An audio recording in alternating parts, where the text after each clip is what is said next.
Hi, everyone, and welcome to another episode of the Sibme Coach Replay Show.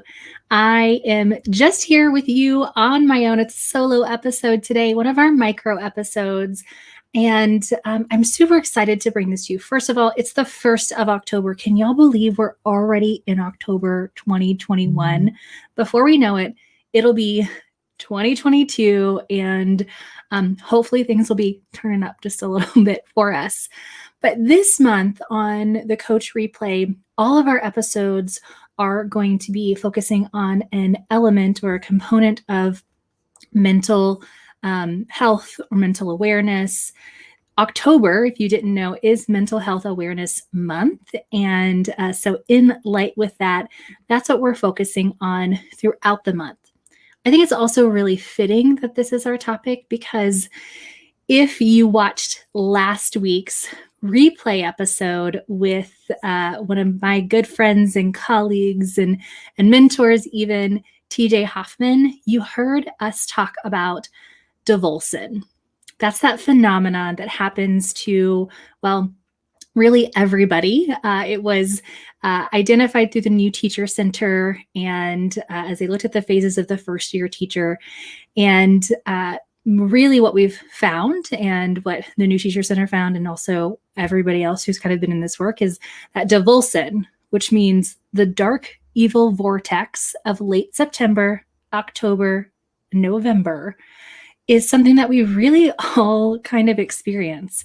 We've hit the month of October and we tend to kind of fall into this kind of slump. Maybe it's disillusionment, maybe it's just exhaustion, maybe it's all of the things. We're getting into the holidays. For me, October is a busy, busy month. But our teachers are feeling the stress. They're starting the parent-teacher conferences, which means their days are going to be a little bit longer for a week or so. They're really looking at their student data as they've gotten to know their students. And the pressure begins to build now through the rest of the year. And our semester begins to break up for things like our winter break and Thanksgiving and all of the things. It's a lot to take on in the month of October. This is usually where we see this. So today, I want to share with you some of my personal growth book favorites. I wanted to bring this idea to you because it is so important when we talk about focusing on our own mental health. It's not just the teachers that we're working with. Dr. Ramadan is going to join me later this month to talk a little bit about how we can foster and support teacher resilience in those that we're supporting. But I want to start out the month with you focusing on your own mental health. How are you doing? Have you taken some time to fill your cup, to build into a passion of yours? If work is your passion, have you found another outlet, another way to be able to connect with those that you love, to be doing things that you enjoy, whether that's walking outside or painting, drinking a nice glass of wine, cooking, just sitting on the couch and binge watching some TV.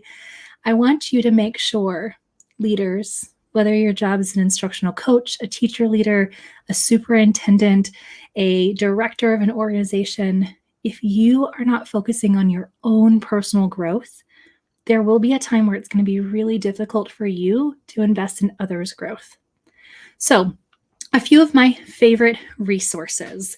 I kind of started my own focus on personal growth. Maybe it was 7 years ago now, 6 or 7 years ago. I got really intentional about focusing on ways that I can continue to grow as an individual. So here are my top 5 books for you. You can find all of these at your local bookstore, on Amazon. In fact, all of these I have in my Audible app. I don't know who's a fan of Audible. I don't get paid for Audible promotion, but these are all really great listens, but they also are great to have handy for you. And a lot of times I find myself sharing these with the teachers and leaders that I support and coach. So the very first book I ever read on personal growth or listened to was Brene Brown's The Gifts of Imperfection. I don't know about y'all, but sometimes it is difficult to be a perfectionist, and many of us in education are. We have a very high stakes job, whether we're in the front lines in the classroom or supporting those in the classroom. And it can be really, really difficult to learn how to just kind of let go and embrace that you are enough and the work that you're doing is enough. And even if it's not your very best today, it's all you have, and that is enough. So Brene Brown just really kind of spoke to my heart in this book, and she's on the list also for number 3. We'll talk a little bit about that, but the Gifts of Imperfection, maybe that's the message you need to hear. Also, around those same lines of perfectionism, present over perfect. I was working at one point kind of 3 different jobs, all related to education, but I was doing consulting on this side, and I was working full time, and I was also doing some health and fitness consulting.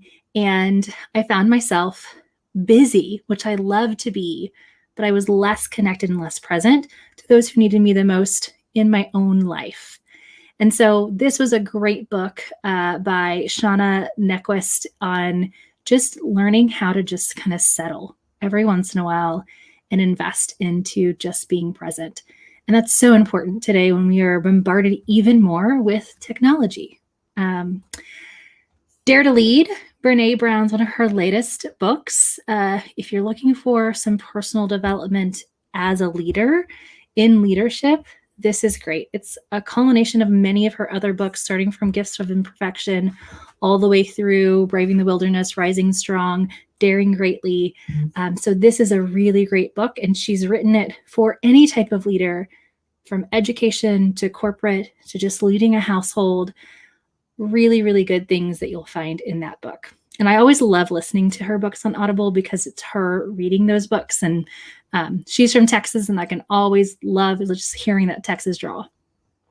The last 2 books on my top 5 are more around some efficiency things for you, being able to accomplish a little bit more, being able to change our habits. Darren Hardy's The Compound Effect was really kind of the second book I read when it came to personal growth. It was recommended to me from a friend, and I was working on how I could create healthier habits in my life. The Compound Effect, it was an amazing book. Really, really practical things that you can do to take very, very small steps, 10% change, and how that can compound over even just a short period of time, but definitely in the long run. And then last but not least, I've actually just pulled this book out to give to a friend of mine. We were talking about having more routines in the morning. That's one of the things that most highly effective people have, is routines in their life, and especially a morning routine. Hal Elrod talks about the miracle morning, being able to do some amazing things all before 8 a.m. or 9 a.m., depending on how late you wake up. This is a great book with, some really practical strategies that you can put into place.